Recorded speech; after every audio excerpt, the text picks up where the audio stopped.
मित्रों, आज की इस पत्रकार वार्ता में आप सबका अभिनंदन। आज हम केंद्रीय बजट 2023-24 जो पिछले कल प्रस्तुत हुआ उस पर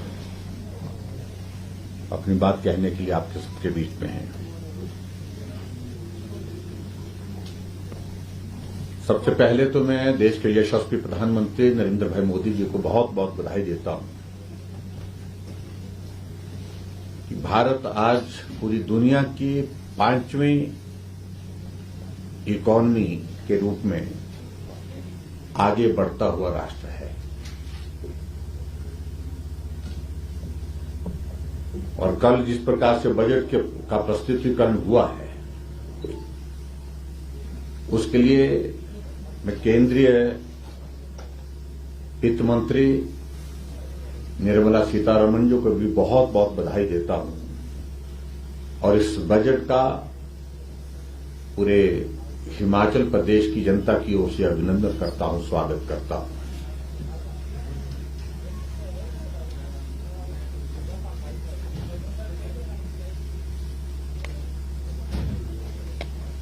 यह बजट सर्वस्पर्शी है। हर वर्ग के लिए कुछ न कुछ किसी न किसी रूप में इस बजट के माध्यम से दिया गया है। अगर उस दृष्टि से हम इस बात को भी देखें कि अमृतकाल का ये पहला बजट है। भारत की आजादी के 75 वर्ष पूर्ण होने पर ये पहला बजट जो है वो प्रस्तुत हुआ है और इसके लिए भी मैं आदरणीय प्रधानमंत्री जी को बधाई देता हूं। और सबसे बड़ी बात है, इस बजट के माध्यम से गांव, गरीबों, किसानों, कर्मचारियों, दलितों, पिछड़ों, शोषितों, सभी वर्गों के लिए जिस रूप में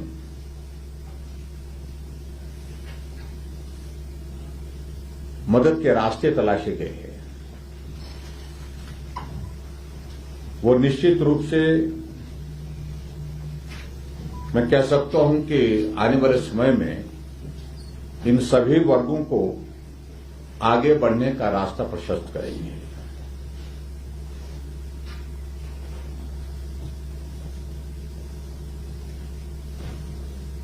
इस बजट में एक चीज को लेकर के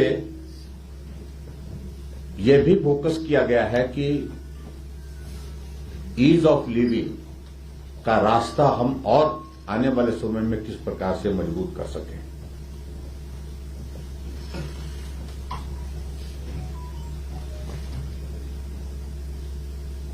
और खासतौर से इस बजट 2023-24 के लिए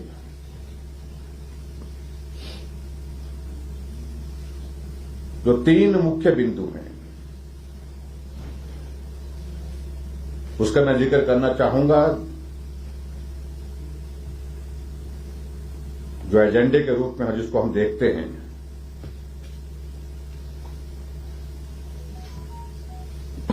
एक तो देश के नागरिकों के लिए इस बजट के माध्यम से बड़े अवसर उपलब्ध कराए गए हैं। दूसरा, विकास और रोजगार सृजन की दृष्टि से और मजबूती प्रदान करने के लिए प्रयत्न किए गए हैं। और तीसरा, देश की व्यापक आर्थिक स्थिरता को मजबूत करने के लिए इसमें प्रयत्न किए गए हैं। और इसके आगे मैं इस बात को मैं जरूर कहना चाहूंगा, तो इस बजट की जो 7 जो प्राथमिकताएं दर्शाई गई हैं, जिसको आप लोगों ने पिछले कल भी बजट के एनालिसिस में भी देखा होगा अलग अलग चैनलों के माध्यम से, तो उनका भी मैं जिक्र करना चाहूंगा। समावेशी विकास number 1, last mile delivery number 2 और नंबर 3 बुनियादी ढांचा और निवेश। नंबर 4 क्षमता को उजागर करना और नंबर 5 हरित विकास और उसके बाद युवा और वित्तीय क्षेत्र की मजबूती। ये प्राथमिकताएं इस बजट के माध्यम से रिफ्लेक्ट हुई है, जिसके लिए मैं केंद्रीय वित्त मंत्री जी को बहुत बहुत बधाई देना चाहूंगा।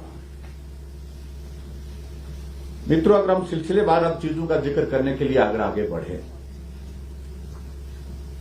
तो मैं समझता हूं कि सबसे बड़ी बात इस बजट के माध्यम से, जिसके लिए आदरणीय प्रधानमंत्री जी का हमेशा बार बार आग्रह रहता है, अब जिक्र रहता है, और वो जिक्र इस बात का रहता है कि इस देश के हर नागरिक के पास अपना घर हो।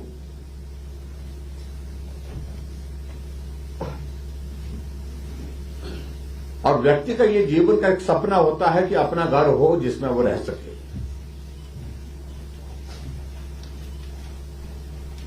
उस सारी बात के लिए प्रधानमंत्री जी ने पहले से भी प्रयास किए हैं, लेकिन इस बजट के माध्यम से एक बहुत बड़ा साइजेबल इंक्रीज, जिसको कह सकते हैं 66% की इंक्रीज की गई है बजट में। और कुल मिलाकर के बजट प्रोविजन उसके लिए जो किया गया वो 79,000 करोड़ का किया गया, जो कि आज तक के भारत के इतिहास में एक ऐतिहासिक इंक्रीज है कि एक स्वप्न हर व्यक्ति का साकार हो,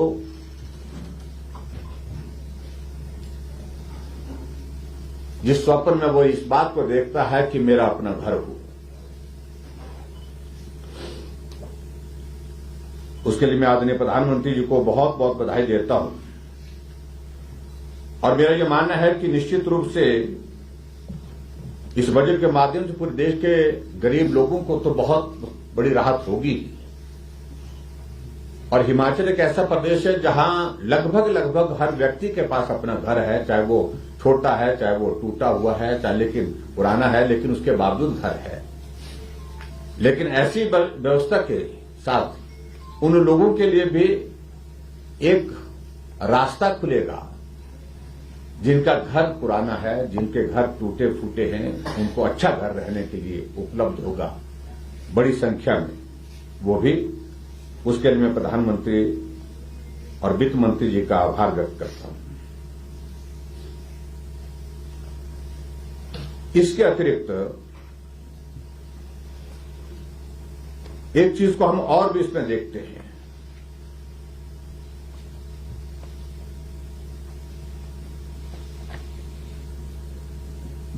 अगर हम कृषि के क्षेत्र में, एग्रीकल्चर के सेक्टर में हम इस बात का जिक्र करते हैं कि किसानों की आय को दुगना करना है, उस लक्ष्य को लेकर के हमको आगे बढ़कर के काम करना है, उस दृष्टि से भी प्रयत्न करें। और अब की बात जो खासतौर से जो एक प्रयास हुआ है, जो मोटा अनाज जिसको हम मिलेट बोलते हैं, उस पर ज्यादा फोकस किया गया है। और हमारा भी ये मानना है कि हमारी जो परंपरागत एक व्यवस्था रही है मोटे अनाज की उगाने की, खाने की, और जिससे निश्चित रूप से स्वास्थ्य के लिए जो सारी चीजें वो बहुत उपयोगी होती हैं, उस पर फोकस किया गया है। और भारत ने इस बार तय किया है कि मिलेट ईयर मनाने का इस बार, और इस दिशा में हैदराबाद में Indian institute of millet research की स्थापना करना यह भी एक बड़ा कदम है। इसका भी मैं अभिनंदन करता हूं। और इसके अतिरिक्त मुझे इस बात की भी खुशी है कि वो हिमाचल प्रदेश ने एक एग्रीकल्चर के सेक्टर में एक इनिशिएटिव लिया था, और वो इनिशिएटिव लिया था प्राकृतिक खेती का। हिमाचल पूरे देश भर में पहला राज्य है जिसने प्राकृतिक खेती को सरकारी क्षेत्र में सरकारी व्यवस्था के अनुसार बजट प्रोविजन के साथ जो है उसको शुरू करने की पहल की। और उस पहल में मुझे इस बात की खुशी है कि हिमाचल प्रदेश ने पूरे देश के सामने बहुत बेहतरीन काम किया है और अभी हिमाचल प्रदेश के करसोग के निवासी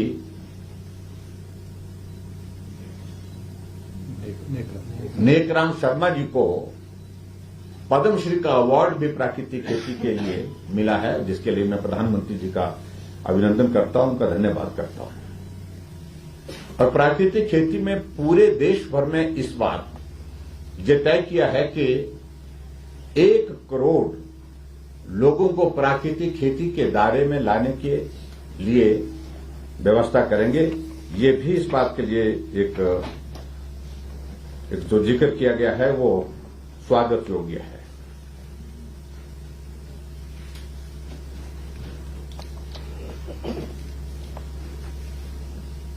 और इसके साथ साथ में जो महत्वपूर्ण और चीजों को लेकर के है,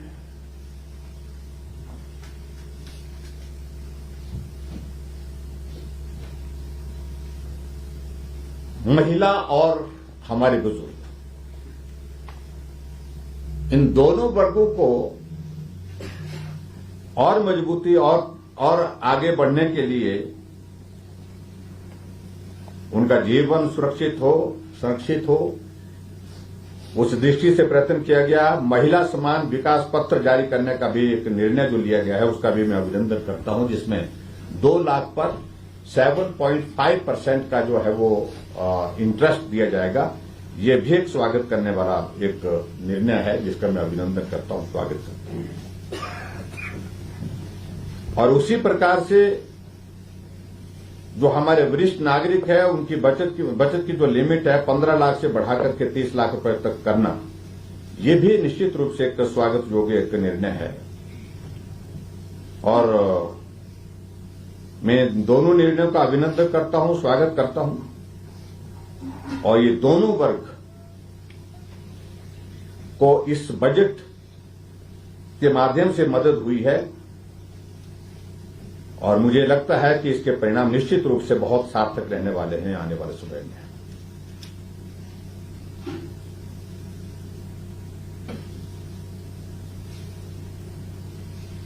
जहां तक इंफ्रास्ट्रक्चर को स्ट्रेंथन करने की अगर बात कही गई है, उस दृष्टि से भी मैं इस बात के लिए भी आभार व्यक्त करना चाहूंगा प्रधानमंत्री जी का और वित्त मंत्री जी का। पूरे देश भर में पर्यटन के क्षेत्र में 50 नई टूरिस्ट डेस्टिनेशन को डेवलप करने का भी एक निर्णय लिया गया है और जिसमें केंद्र सरकार अलग तरह से मदद का रास्ता निकाल करके उनको विकसित करने का काम करेगी। ये भी एक स्वागत योग्य है। और इसके साथ मुझे इस बात की भी प्रसन्नता है कि पूरे देश भर में कनेक्टिविटी को इंप्रूव करने के लिए, बाय एयर कनेक्टिविटी को इंप्रूव करने के लिए भी एक निर्णय लिया गया है, जिसमें पूरे देश भर में 50 एयरपोर्ट बनाने का भी निर्णय लिया गया है।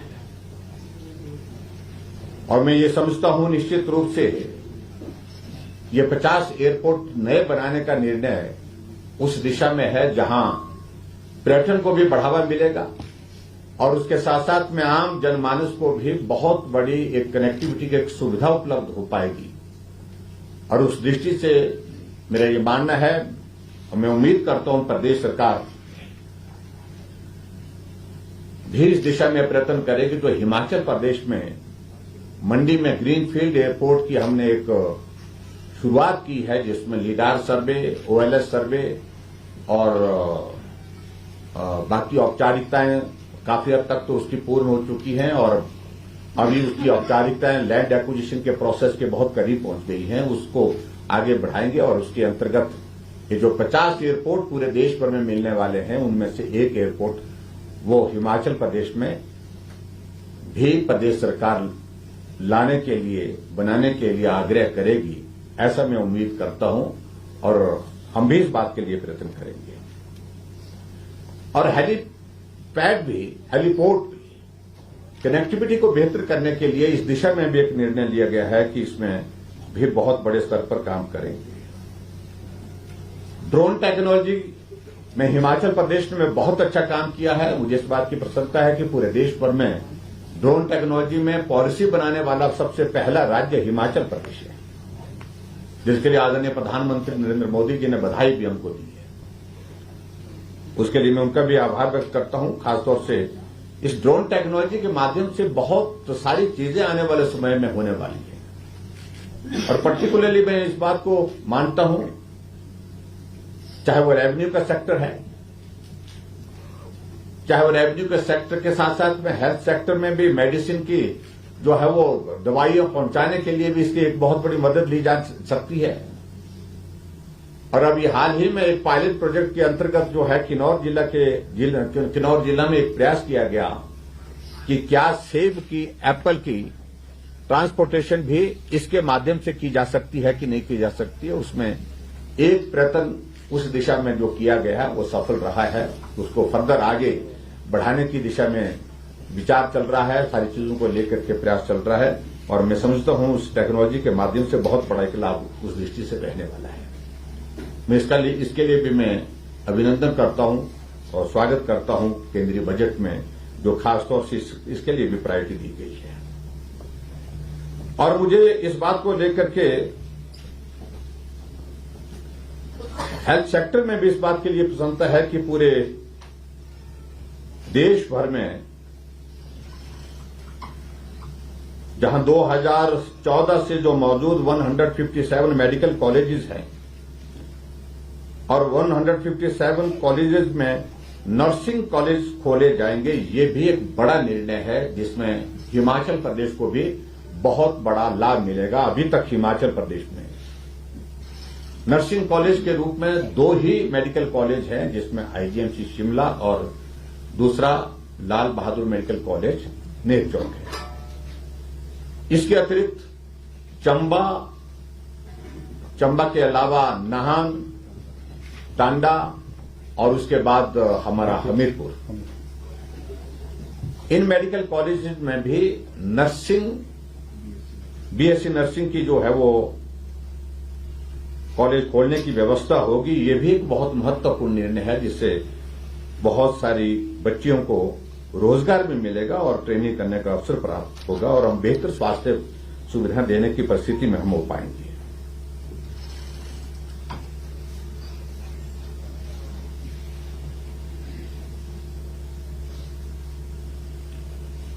एक और चीज को लेकर के मैं ये भी कहना चाहूंगा, हिमाचल पहाड़ी राज्य है, रेलवे कनेक्टिविटी हमेशा यहां का एक विषय रहा है, लेकिन अब की बार के बजट में मुझे इस बात की खुशी है कि कुल 2,40,000 करोड़ रुपए का बजट प्रावधान रेलवे के लिए रखा गया है, और जो कि पूर्व में जो यूपीए की गवर्नमेंट 2013-14 तक रही, उनके बजट से 9 गुना ज्यादा है, 9 टाइम्स इसकी जो है वो ज्यादा हमने इस बजट का प्रावधान किया है आदरणीय वित्त मंत्री जी ने, और उसके लिए मैं उनका आभार व्यक्त करता हूं। स्वाभाविक रूप से मुझे इस बात की खुशी है कि हिमाचल प्रदेश में जो हमारे रेलवे के जो प्रोजेक्ट्स हमारे जो ऑन गोइंग हैं, जिसमें भानुपल्ली बिलासपुर भी है, जिसमें ऊना से हमीरपुर का भी, और इसके साथ साथ में और भी बद्दी के लिए भी जो कनेक्टिविटी का इशू चल रहा है रेलवे के माध्यम से, उन सभी प्रोजेक्ट्स को भी गति मिलेगी। बजट के प्रोविजन के साथ हम आगे उसमें बढ़ेंगे, ऐसा मुझे पूरा विश्वास है, और निश्चित रूप से उससे हमको बहुत बड़ा एक लाभ मिलेगा।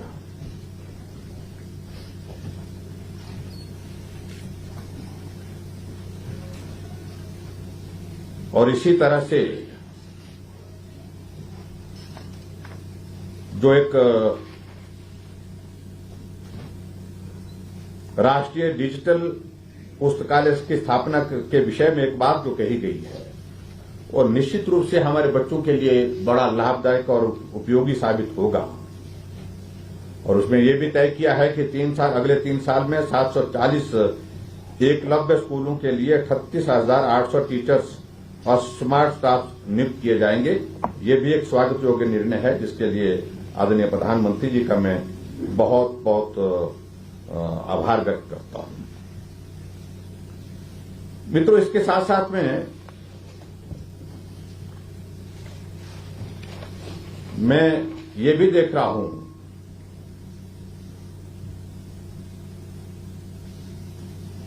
इस बजट में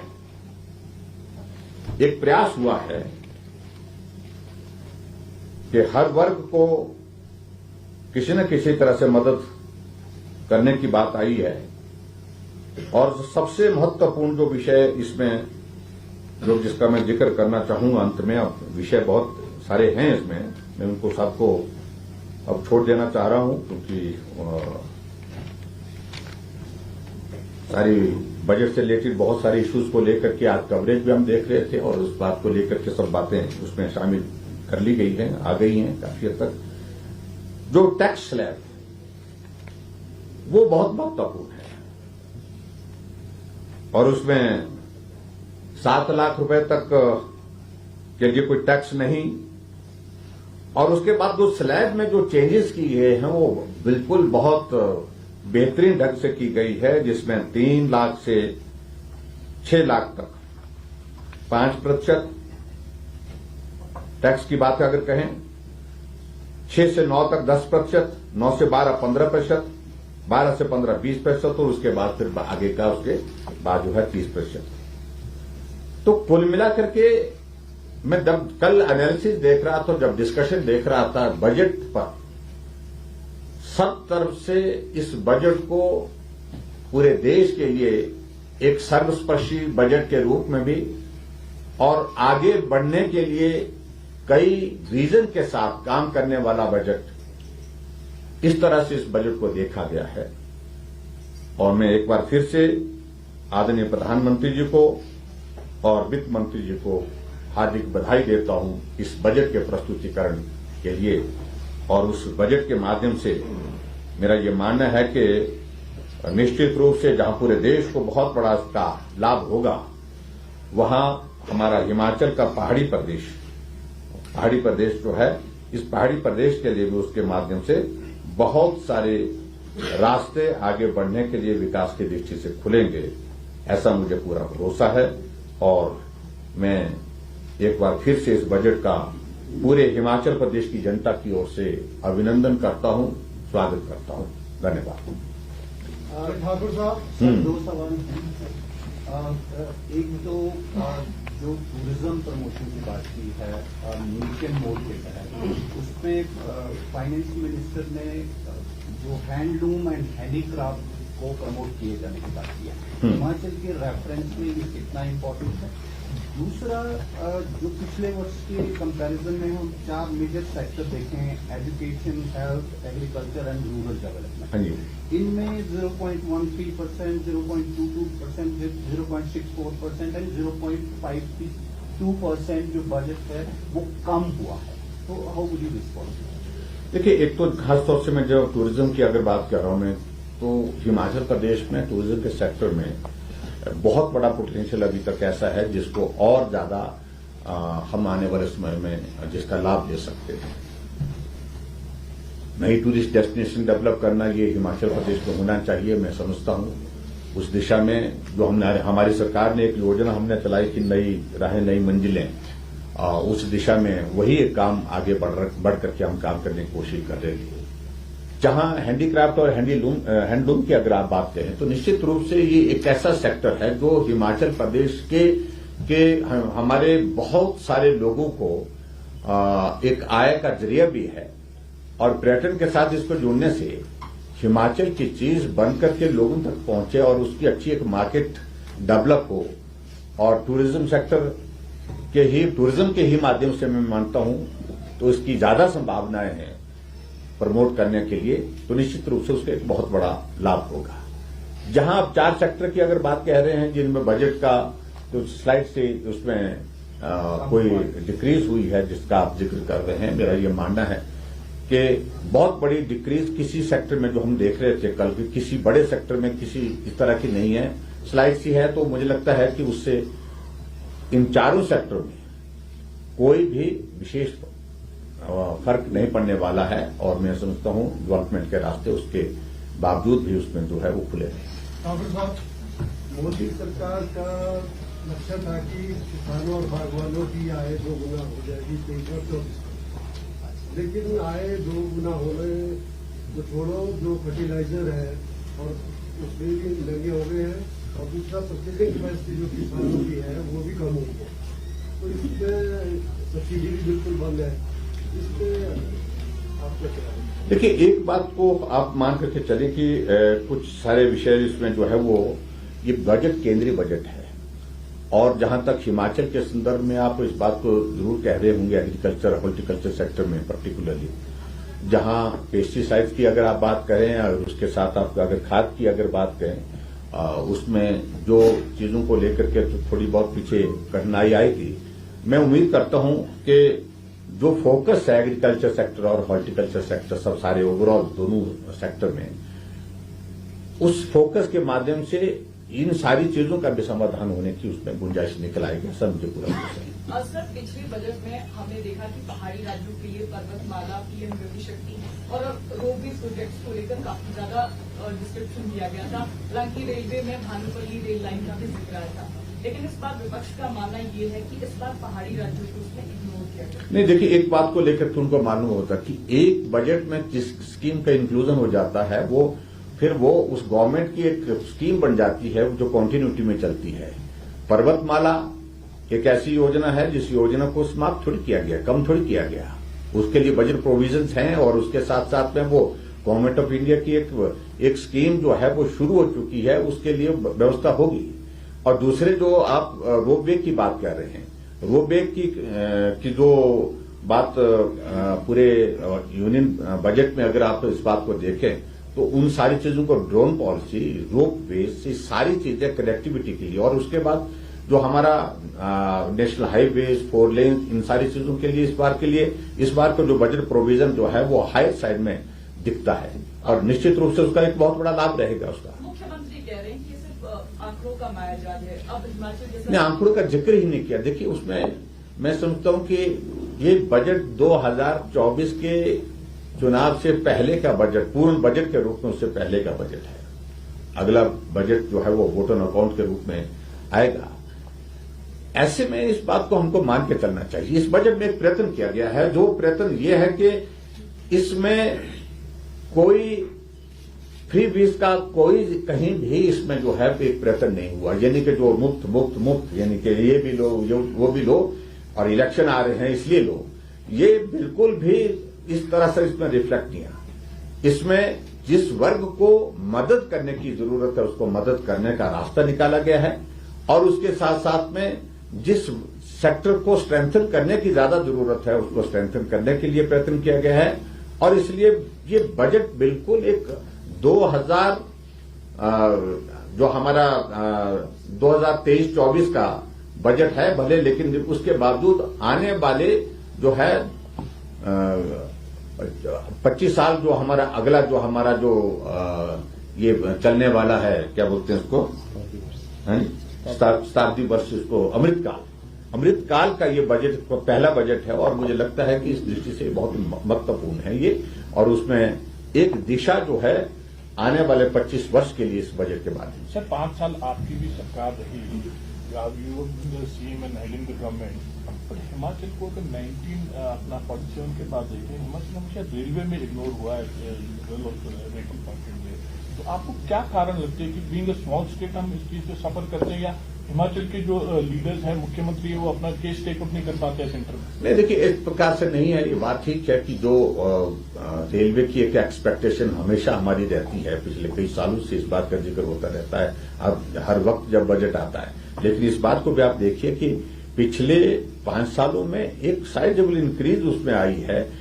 हमारी स्टेट गवर्नमेंट ने लैंड एक्विजिशन के प्रोसेस को बहुत तेजी से आगे बढ़ाया है, और मोर देन 300 करोड़ रुपीस का लैंड एक्विजिशन का तो हमारी गवर्नमेंट ने क्लियर किया है, पिछली गवर्नमेंट ने क्लियर किया है रेलवे के लाइन बिछाने के लिए। और बजट में भी एक साइजेबल इंक्रीज हुई है, गति आगे बढ़ रही है, और भानुपल्ली बिलासपुर का काम जो है वो तेज गति से चला हुआ है। जितनी गति अभी है, इस तरह की गति पहले कभी नहीं थी। और उस तरह से हमारा जो ऊना से हमीरपुर के लिए रेलवे कनेक्टिविटी का विषय, उसने भी गति पकड़ी है, उसमें भी प्रोसेस जो तेजी से आगे बढ़ा। लेकिन ये भी बात हमको मान के चलना चाहिए कि हिमाचल प्रदेश एक हिली स्टेट होने के कारण, पहाड़ी स्टेट होने के कारण